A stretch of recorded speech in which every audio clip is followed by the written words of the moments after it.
Hello folks, thank you for stopping by to check out my channel. This is Civil War Reports, and if you are interested in the American Civil War, this channel may be for you. So please show this channel your love. Give me a big, huge thumbs up and hit that subscribe button.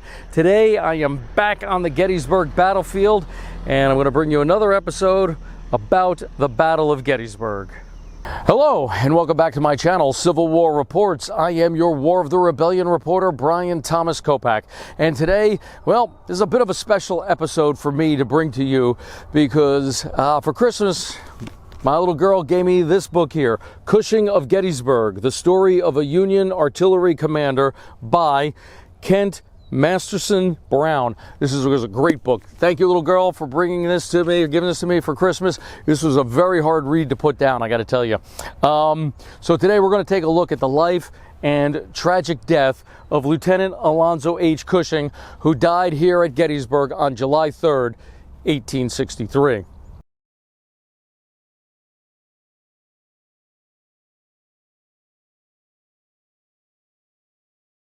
This monument here at the angle where Pickett's charge came to an end simply states, erected in honor of Lieutenant A.H. Cushing and his 4th U.S. Battery A by Colonel R. Penn Smith and his regiment, 71st PA Volunteers. So before we get into the life and military career of Lieutenant Alonzo Cushing, what can we say about him? Let's give a little background about him. Well, he was born January 19th, 1841, and he was born in the Wisconsin Territory. Wisconsin wasn't even a state at the time when he was born. Comes from a rather interesting family. He could trace his lineage back to the early Pilgrims of Massachusetts in the 1600s. And, well, his father was not the luckiest man in the world. He didn't come from a family of wealth or they weren't of well means. They traveled a lot. They moved around a lot in hopes of the father being able to make his fortune, which could explain exactly why he was born in the Wisconsin Territory, because at that time in American history, the frontier always represented opportunity and for a person to establish themselves and make a name for himself. Even though they were originally from Massachusetts, the family history, they lived in New York, and that's where Alonzo would be living when he would be accepted to West Point. The family also moved to Ohio and out to Wisconsin. Unfortunately for Alonzo, his father would die of tuberculosis, what they would call back then consumption, back in 1847 when Alonzo was only 6 years old, leaving his mother very poor and with a lot of children. The Alonzo parents, well, they were very loving, and Alonzo did have a number of brothers and sisters, as well as half-brothers and half-sisters. He came from a rather large family. And his mother did the best she could, and one thing she wanted to give her children was an education. And it was very important for her that her children be educated as best as possible with the little means that they had. And she was very happy when she was able to secure an appointment for Alonzo to go to West Point and for his older brother William to attend the Naval Academy in Annapolis, Maryland. Interesting little fact about Alonzo Cushing, he did not like his name. And according to the book, he would often just go by Lon, L-O-N, as his name. Interesting story, when he was accepted to West Point and he was filling out the paperwork to accept the acceptance to West Point, he used the name Alfred Cushing. And apparently, according to author Brown, he never used it again. He just at one time used Alfred Cushing as his name to be accepted into West Point. After that, he pretty much went by Lon. For the purpose of this report, I am going to use his proper name, Alonzo, and refer to him either that or by his rank. And He was living in Fredonia, New York at the time that he was accepted into West Point, and he would have to travel a couple miles to pick up a train on the Erie Railroad that would lead him to Piermont, New York. I'm now standing in Piermont, New York. And before I tell you about how this fits into the story of Alonzo Cushing, I just want to give you a little insight, a little personal history on my family. My paternal grandfather came to America in September of 1922. He was an immigrant from the newly created nation of Czechoslovakia. During World War I, my grandfather actually fought for the Austro-Hungarian Empire. But when that war was over and the Austro-Hungarian Empire dissolved, the new country of Czechoslovakia was created. So my grandfather was actually from the Slovakian part of Czechoslovakia. Comes to America in 1922, and he lands right here in Piermont. So the Kopak family, at least my part of the Kopak family, can trace their heritage back right here to Piermont, New York. So when Alonzo was accepted to West Point, he had to travel a little distance in western New York to catch a train, part of the Erie Railroad. And the Erie Railroad, well, started or ended, depending upon which direction you're traveling, right here in Piermont. So he travels from Dunkirk, New York, that's where he picked up the Erie Railroad, traveled across the state to here in Piermont.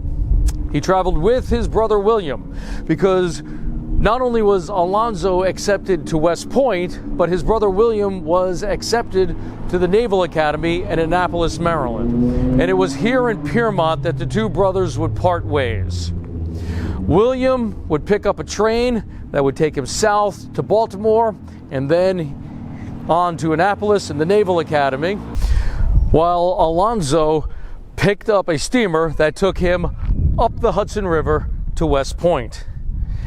Now you can see in the background here, let me step out of frame here, that is the new Tappan Zee Bridge. I will not call it by its official name, which is the Governor Mario Cuomo Bridge. Mario Cuomo was governor of New York back in the 1980s. His son was the governor. Andrew Cuomo was governor at the time that this beautiful bridge was built. But I refuse to call it by the new name. And it has nothing to do really with politics, even though it was politics that gave it its name. It has everything to do with the fact that my grandpa Kopak was an iron man, worked for the Iron Union, I'm told. And he built the original Tappan Zee Bridge that connected my home county of Rockland with Westchester County.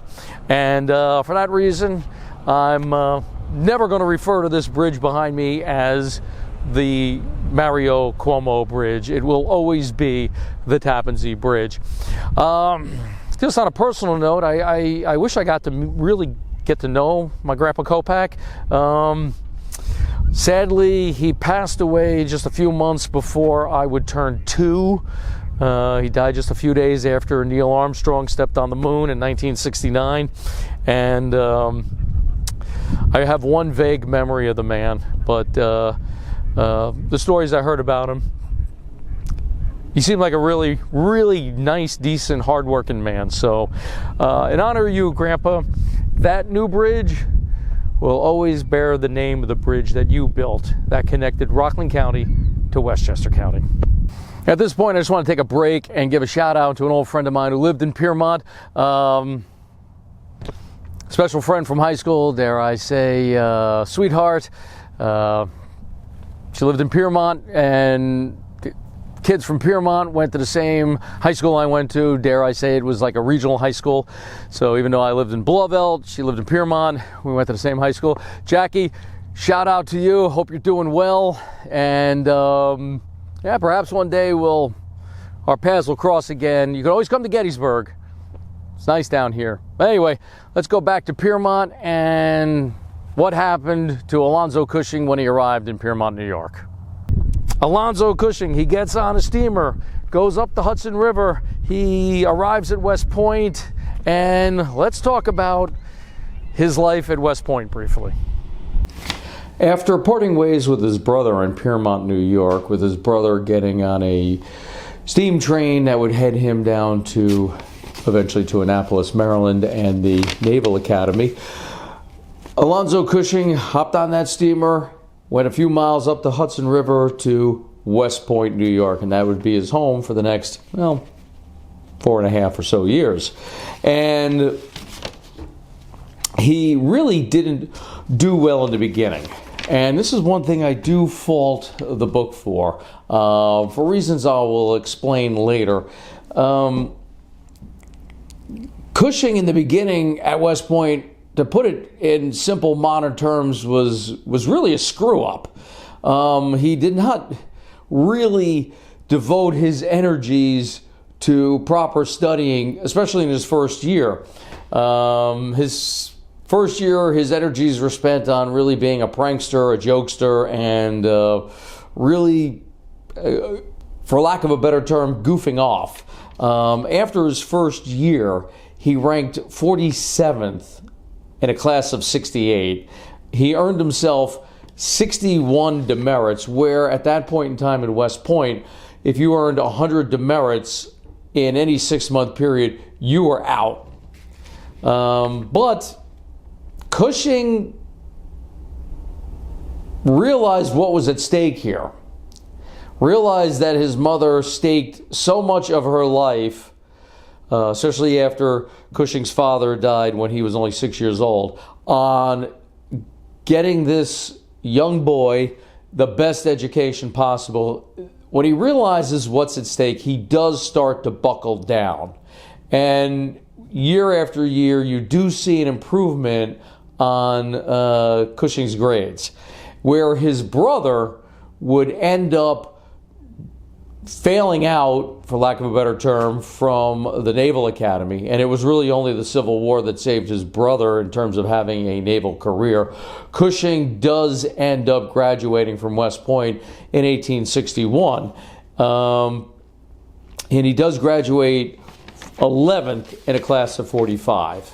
And that shows that Cushing, although originally probably on the fast track to get thrown out of West Point, rises to the occasion, and he buckles down, and he proves to West Point and to himself what he can do when he is under pressure. When the situation calls for it, Cushing can rise to the occasion.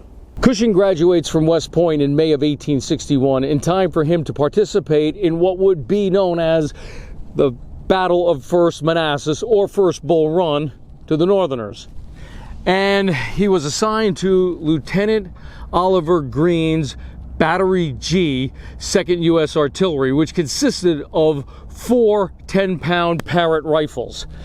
Now, the Parrott rifle is an interesting gun. It was made in Cold Springs, New York, not too far from where I grew up, but on the other side of the Hudson River. And it consisted of a tube made out of cast iron with a wrought iron reinforcement around the breech. Now, Cushing described these as excellent weapons, and he was quite proud to serve on a battery that had Parrott guns. And when they were here at First Manassas, he noticed off in the distance on a hill some unidentified Confederate officers. All he knew for sure was they were mounted on horses, and the other thing he knew for sure was that he could not reach them with the shells fired from the Parrott gun because they were just too far away, and he could not elevate the tubes high enough. So Alonzo Cushing became very resourceful. Let me tell you what he did. At the time of First Bull Run, Cushing commanded one section of Battery G, 2nd U.S. He commanded 2 guns, and he knew he could not hit those Confederate officers on the hill about 2.5 miles away. His gun just didn't have the range. So he ordered the pioneers from the battery to come forward post haste with shovels, and they dug holes, and Cushing dropped the trail end of the gun carriage into the hull.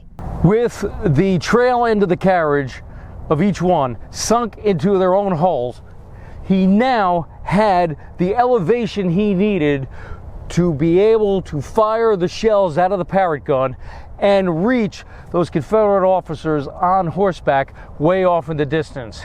Now, it doesn't seem like he caused any casualties, but the fact that his guns now had the range to fire that far, it was enough to scare the officers off that hill. Just an example of how resourceful Alonzo Cushing was, and how this former prankster at West Point, who, well, almost got sent home due to demerits, could rise in the face of danger and rise to the occasion and be the officer that the United States needed.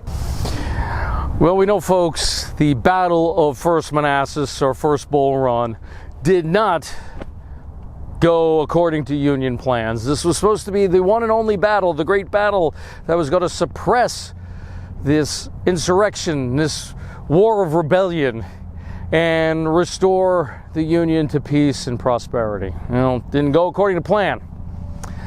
But one thing that did come out of it was Alonzo Cushing proved himself to be every bit the officer that the United States needed. And he would serve his country again. He would be with General McClellan during the Peninsula Campaign, and he would be there for the Union at Sharpsburg, or the Battle of Antietam. Hey folks, we are now up the observation tower on the Antietam battlefield.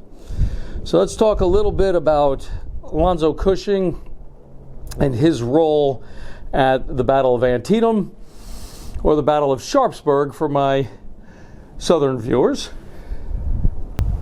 Beginning with the Peninsula Campaign, Alonzo Cushing was asked to serve as an aide-de-camp to General Sumner.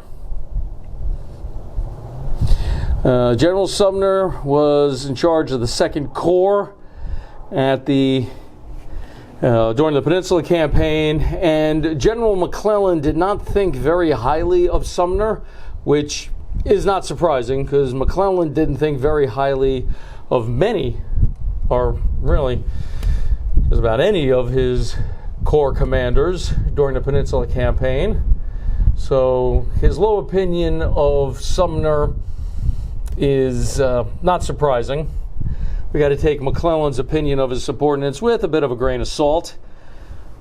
But beginning with the Peninsula Campaign, Cushing would serve as an aide-de-camp.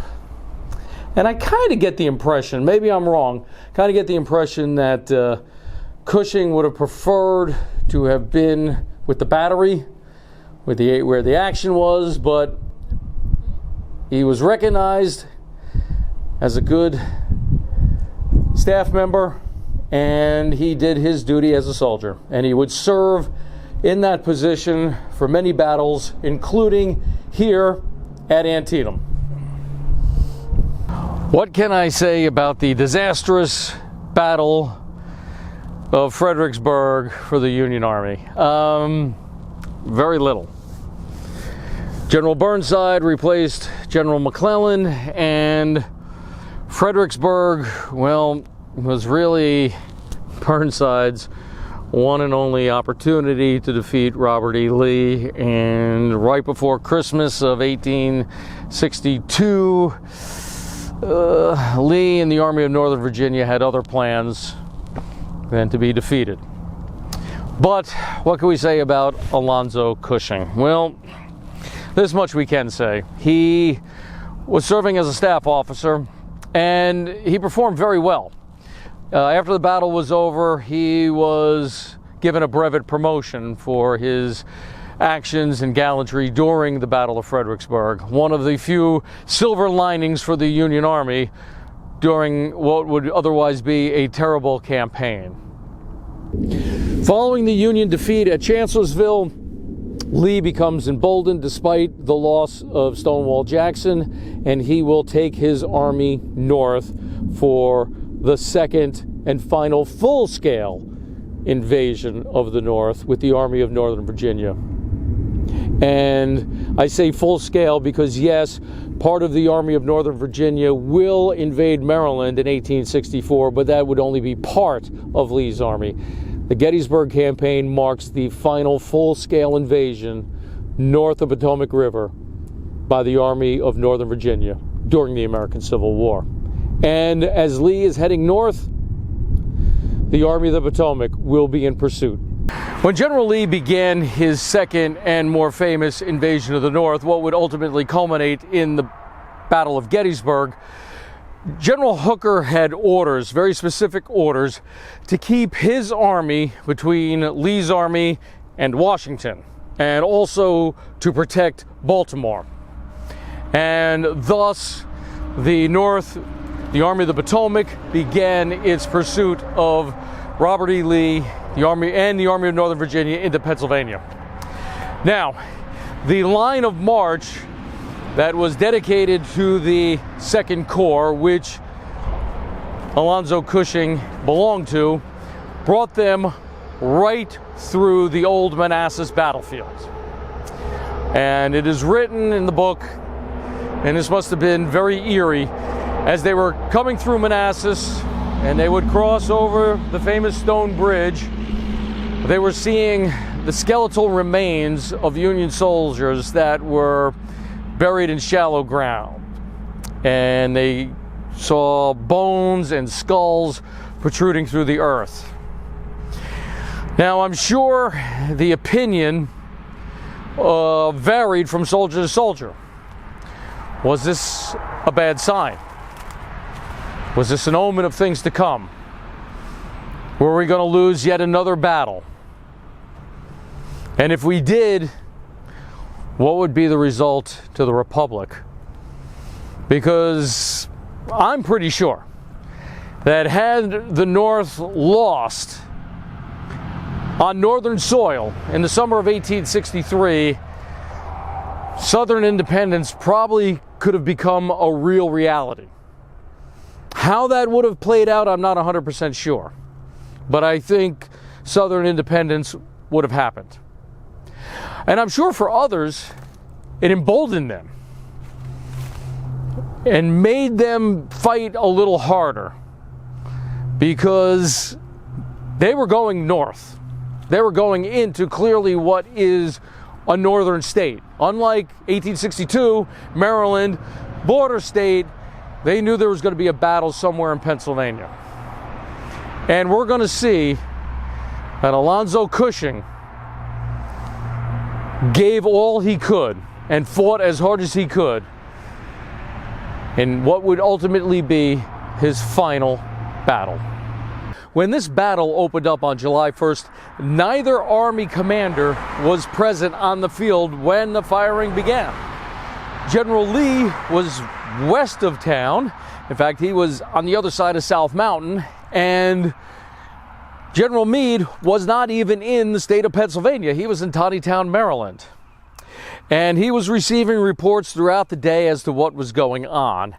And it got to the point where Meade, well, could not deny that the battle was going on, but what was actually happening and who was in control, who was in command here, well, he was a little in the dark on that. So on July 1st, and I talk about this in episode number 40, if you want to go back and watch that episode, General Meade dispatches General Hancock, who was in command of the Second Corps, to come to Gettysburg with the authority to take charge. Now, on that journey, some of the way General Hancock rode in an ambulance, and he came up the Tawnytown Road heading towards Gettysburg. What a lot of people overlook, and I did not know this until I read the book, that one of the staff officers that accompanied General Hancock on that ride from Tawnytown to Gettysburg was none other than Alonzo Cushing. General Hancock deserves an incredible amount of credit for what he did here on July 1st, 1863. At the end of the first day's battle, the Union Army was in disorganization. There were reports of troops heading down the Baltimore Pike, well past East Cemetery Hill, which is where I'm standing now. And it looked like another Chancellorsville.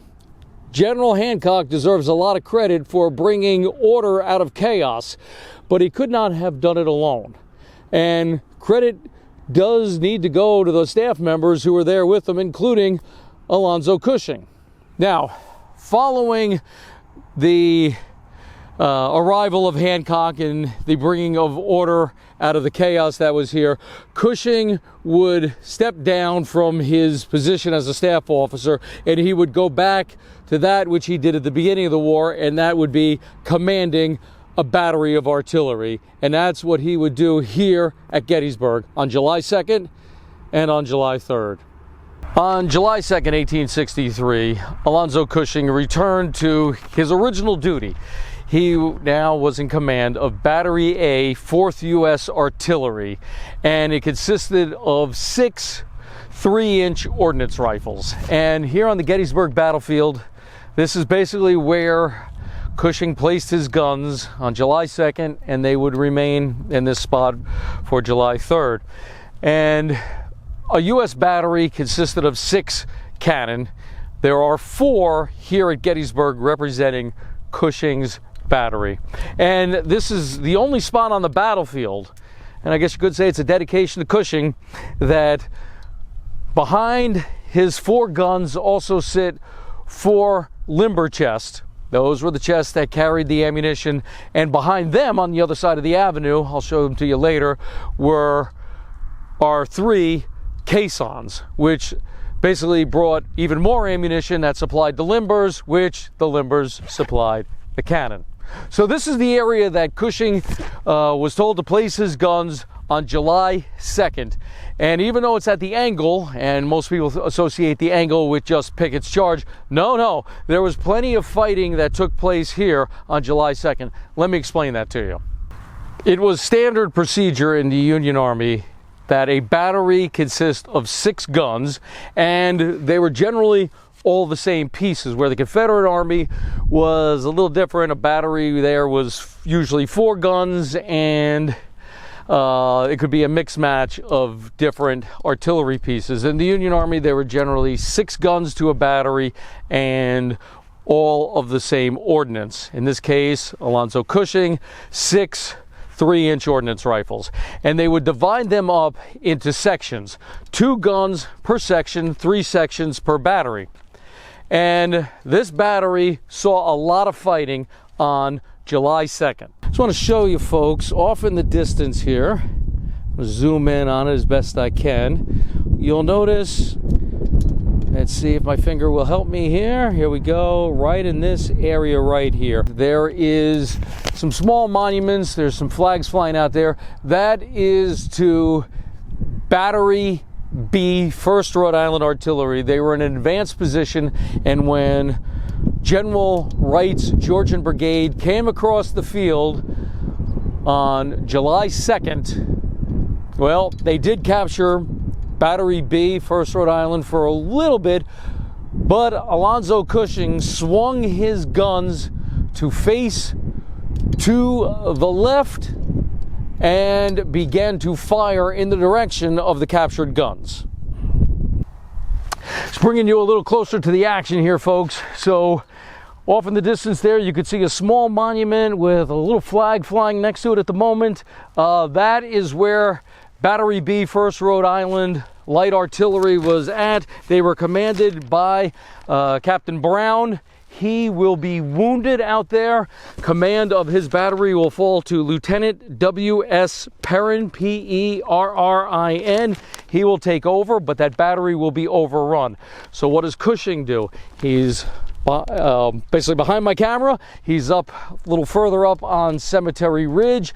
And again, he has 6 guns. They're in 3 2-gun sections.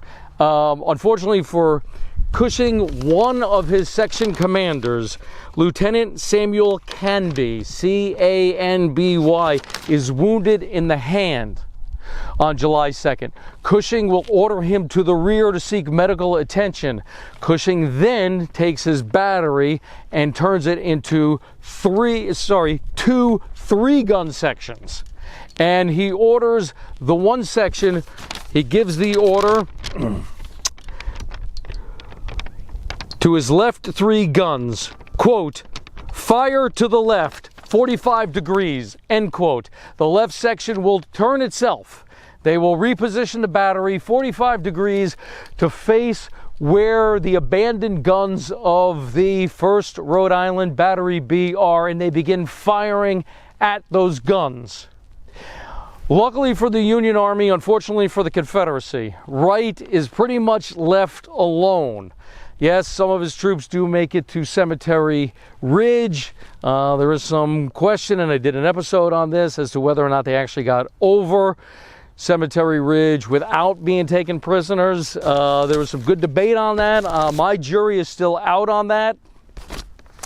But the Confederates are not able to carry off the guns from 1st Rhode Island Battery B. That's his left 3 guns. His right 3 guns will turn and face the threat by Posey's brigade. Wright pretty much was left alone. And Posey's men only make it about as far as the Emmitsburg Road. But Cushing will be basically dealing with that threat with 3 of his guns, while the other 3 are dealing with the Georgians over here. So that's July 2nd. Let's take a look at what happens with Alonzo Cushing on July 3rd, the final day of the Battle of Gettysburg and the final day of Alonzo Cushing. I'm now on the eastern slope of Cemetery Ridge. Behind me is that white building is the widow Leicester house, who owned that house at the time of the battle, and it served as General Meade's field headquarters here at Gettysburg. Now, a lot of people don't know this little fact about the Battle of Gettysburg, but prior to the great cannonade that preceded Pickett's charge, a lunch took place here late morning, early afternoon of July 3rd, 1863, and in attendance was many high-ranking officers from the 2nd Corps, including General Meade himself, did join in on this little luncheon that took place somewhere on the eastern slope of Cemetery Ridge. As far as I know, unfortunately, there's no monument to mark the spot where this lunch took place, and if there is a monument, it's one of the 1400s here at Gettysburg Battlefield that I've overlooked. Yeah, there's about 1,400 monuments here at Gettysburg, give or take. And so anyway, in attendance at this luncheon, besides high-ranking generals from the 2nd Corps and General Meade himself, was also Alonzo Cushing. And guess you could say it was his last meal. A little while later, actually I think it actually starts during the luncheon, generally opens up the cannonade to precede Pickett's charge. So when the great cannonade opens up, Cushing wastes no time getting back to his battery. He returns to his 6 ordnance rifles, which on July 3rd, much like July 2nd, are firing in a 3-gun, 2-section arrangement.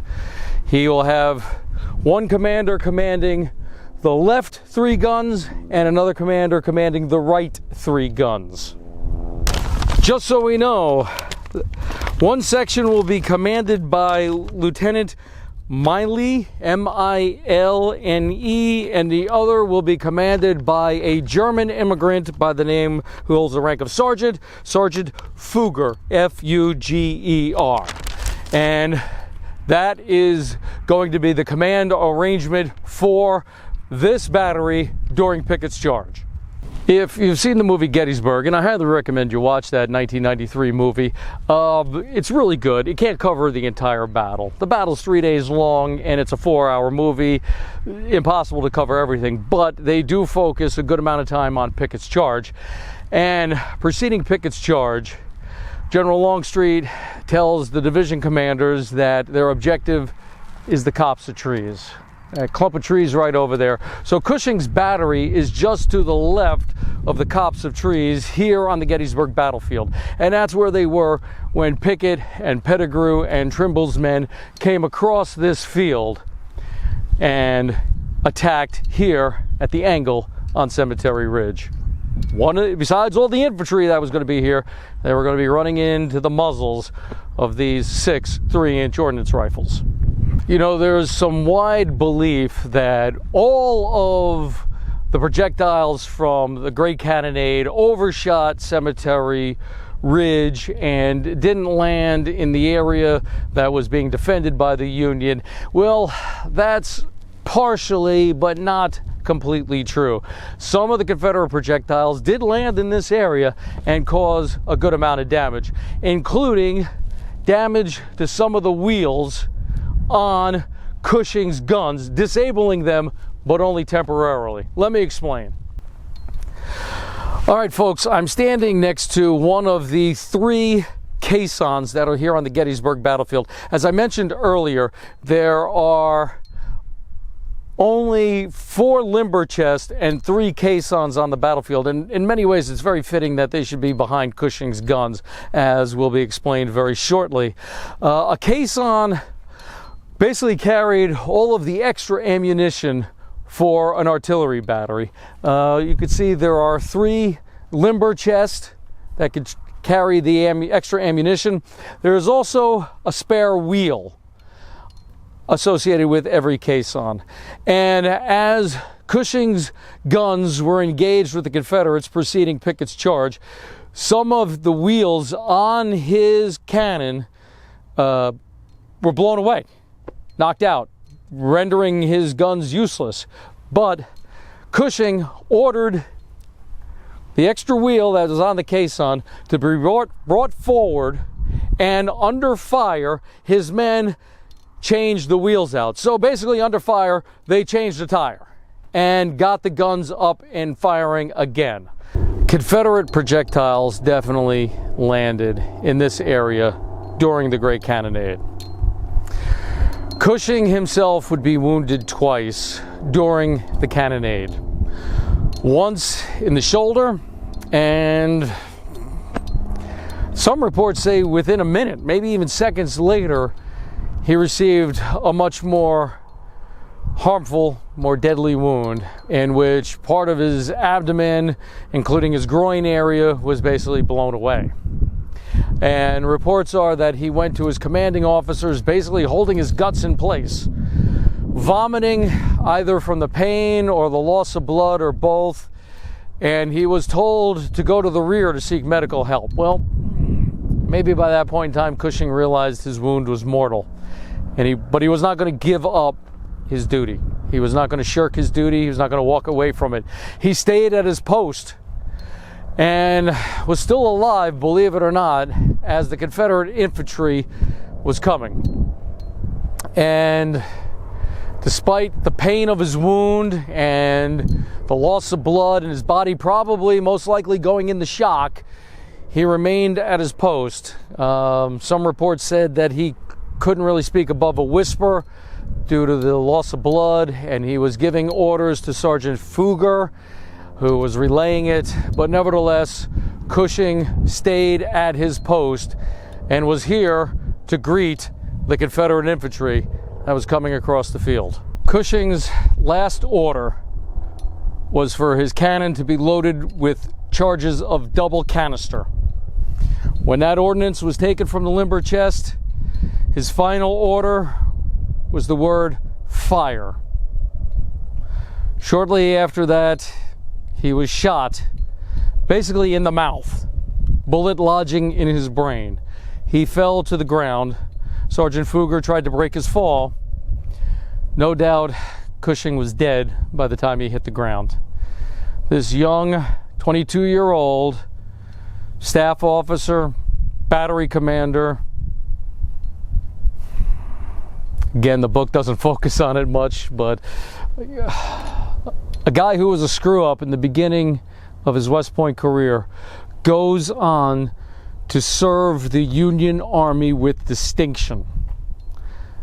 Goes on to fight to his very last breath here at the Angle, the Battle of Gettysburg, to save the Union Army and to save the Union itself. Well, we're back to the beginning.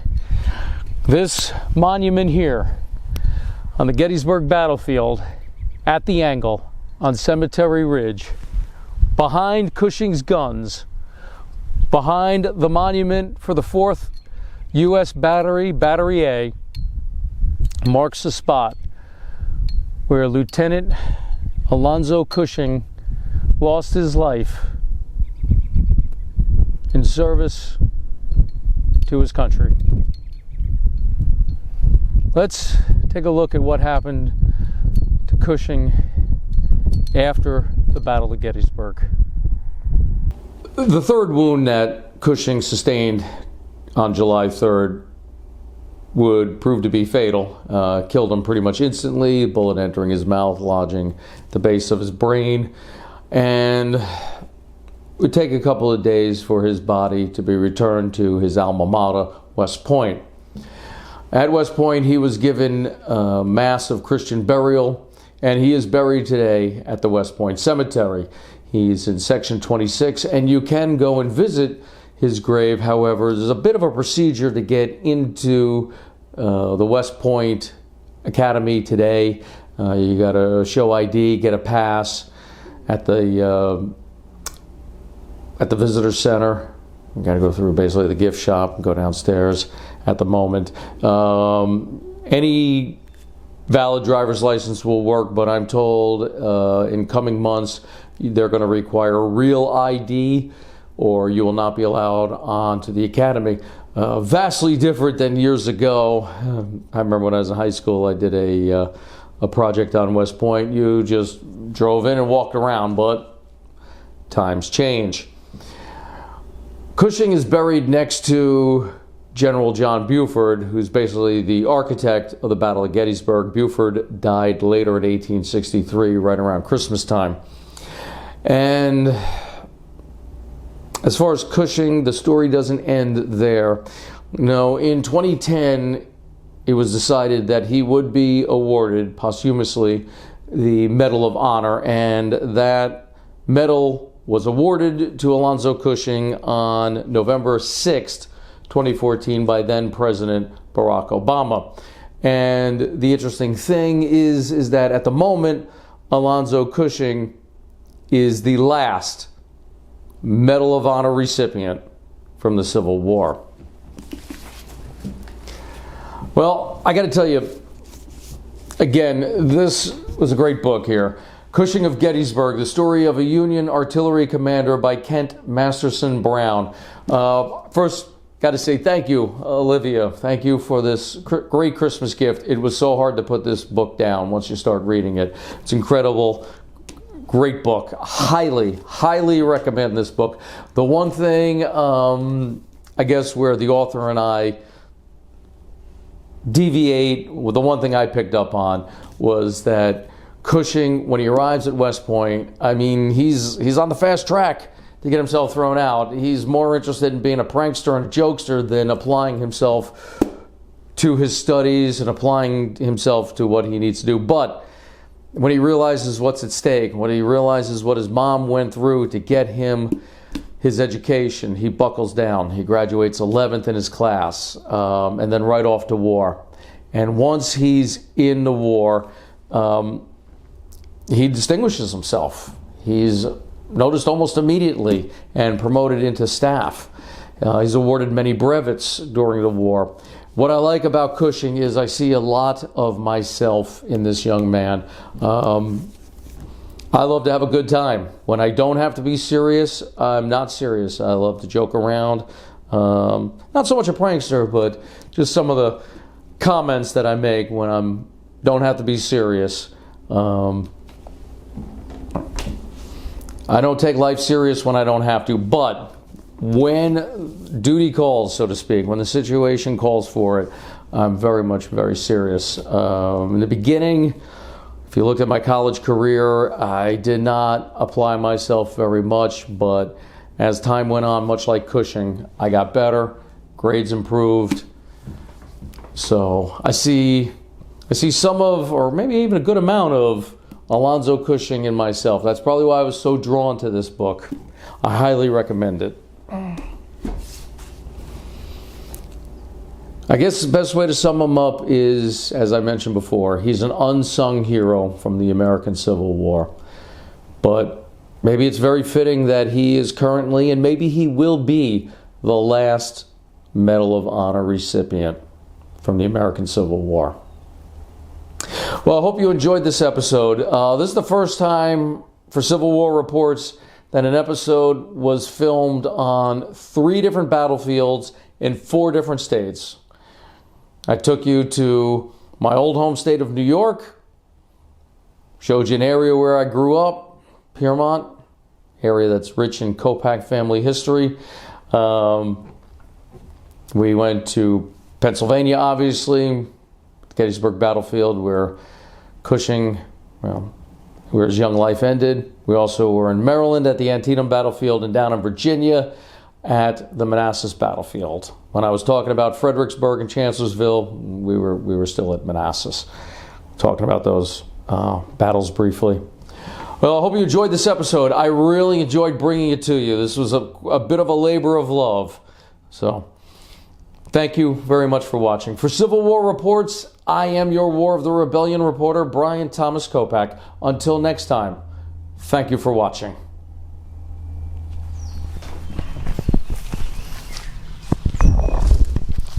And if you like what you saw today, please hit the subscribe button. Give a thumbs up. Also, notify your friends. Let them know about this channel and ask them to subscribe as well. If you like, you may leave a question or a comment below, and perhaps I will answer your question in a future episode of Civil War Reports. Until next time, please keep the history alive.